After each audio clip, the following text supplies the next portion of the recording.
ಚುನಾವಣಾ ಪ್ರಚಾರ ಮಾಡಿ ಅವರು MLA ನಿಂತಾಗ ಬಂದಿದ್ರು ಅನ್ನೋದನ್ನ ಅವರು ನೆನೆಸ್ಕೊಳ್ತಾ ಇದ್ರು. ನನಗೆ ಅವರ ಸರಳತೆ ಆ ರೀತಿ ಇತ್ತು. ಅವರು ಒಂದು ದೊಡ್ಡ ಕುಟುಂಬದವರೇ. ಬೆಂಗಳೂರು ನಗರದಲ್ಲಿ ಅವ್ರ ಕುಟುಂಬ, ಅವರ ಮಂತನ ಕೂಡ ಬಹಳ ದೊಡ್ಡದೆ, ಸಣ್ಣ ಕುಟುಂಬ ಏನಲ್ಲ. ಅವರ ಬಹಳ ದೊಡ್ಡ ಅಭಿಮಾನಿ ಬಳಗ ಇದೆ. ಬಿಜೆಪಿ ಮತ್ತು ಯಡಿಯೂರಪ್ಪನವರು ಅವ್ರನ್ನ ಬಹಳ ಹತ್ತಿರದಿಂದ ಎಲ್ಲ ತೀರ್ಪುಗಳಲ್ಲೂ ಕೂಡ ವಿಶ್ವಾಸಕ್ಕೆ ತೆಗೆದುಕೊಳ್ತಾ ಇದ್ದು ನಾನೆಲ್ಲ ಗಮನಿಸಿದ್ದೇನೆ. ನಮ್ಮ ಹತ್ರ ಅನೇಕ ವಿಚಾರಗಳನ್ನು ಕೂಡ ಅವರು ಚರ್ಚೆ ಮಾಡ್ತಾ ಇದ್ರು. ನನ್ನ ಪ್ರಮಾಣ ವಚನ ಸ್ವೀಕಾರ ಸಂದರ್ಭದಲ್ಲಿ ಅವರು ಭಾಗವಹಿಸಬೇಕು ಅಂತ ಬಹಳ ಮನಸ್ಸಿನಲ್ಲಿ ಆತಂಕ ಇತ್ತು.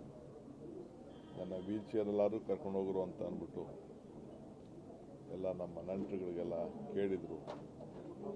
ನಾನು 2 ದಿನದಿಂದ ಅವ್ರನ್ನ ಭೇಟಿ ಮಾಡಬೇಕು ಅಂತೇಳಿ ಪ್ರಯತ್ನ ಮಾಡಿದೆ. ಆದರೆ ವಿಧಿ ಯಾರ್ದು ಅಲ್ಲ. ಸೊ ಕೊನೆ ದಿನಗಳಲ್ಲಿ ಅವ್ರ ಹತ್ರ ಮಾತಾಡಬೇಕು ಅಂತ ನನಗೆ ಭಾಳ ಆಸೆ, ತವಕ ಎಲ್ಲ ಇತ್ತು. ಅದಾಗಲಿಲ್ಲ. ಇವತ್ತು ನಾನು ಅವರ ಸರ್ಕಾರದ ಗೌರವದೊಂದಿಗೆ ನಾವು ಅವ್ರಿಗೆ ಭೇಟಿ ಮಾಡುವಂಥ ಒಂದು ಸಂದರ್ಭದಲ್ಲಿ ನಾನು ನಿಂತಿದ್ದೇನೆ. ದೊಡ್ಡ ಕುಟುಂಬ ಅವ್ರದ್ದು, ದೊಡ್ಡ ಅಭಿಮಾನಿ ಬಳಗ. ಯಾವುದೇ ಪಕ್ಷದಲ್ಲಿರಲಿ ನಿಷ್ಠುರವಾಗಿ, ನೇರವಾಗಿ, ನೀತಿ ಮೇಲೆ, ಸಿದ್ಧಾಂತದ ಬಗ್ಗೆ ರಾಜಕಾರಣ ಮಾಡ್ತಿದ್ದವರು. ಯಾರನ್ನೂ ಕೂಡ ವೈಯಕ್ತಿಕವಾಗಿ ದೇಶ ದ್ವೇಷ ಗಮನದಲ್ಲಿ ಇಟ್ಕೊಳ್ಳದೆ ಯಾರನ್ನೂ ಕೂಡ ಏನು ಅವರ ಮನಸ್ಸಿಗೆ ಬರ್ತದೆ ಸಮಾಜದ ಹಿತಕ್ಕೆ ಮಾತಾಡ್ತಿದ್ದನ್ನು ನಾವೆಲ್ಲ ನೋಡಿದ್ದೇವೆ. ವಿಶೇಷವಾಗಿ ಅವರು ವಿಧಾನ ಪರಿಷತ್ನಲ್ಲಿ ಪ್ರತಿಯೊಂದು ಭಾಷಣಗಳು ಕೂಡ ನಮ್ಮ ಯುವ ಪೀಳಿಗೆಗೆ ಒಂದು ದೊಡ್ಡ ಮಾರ್ಗದರ್ಶನ.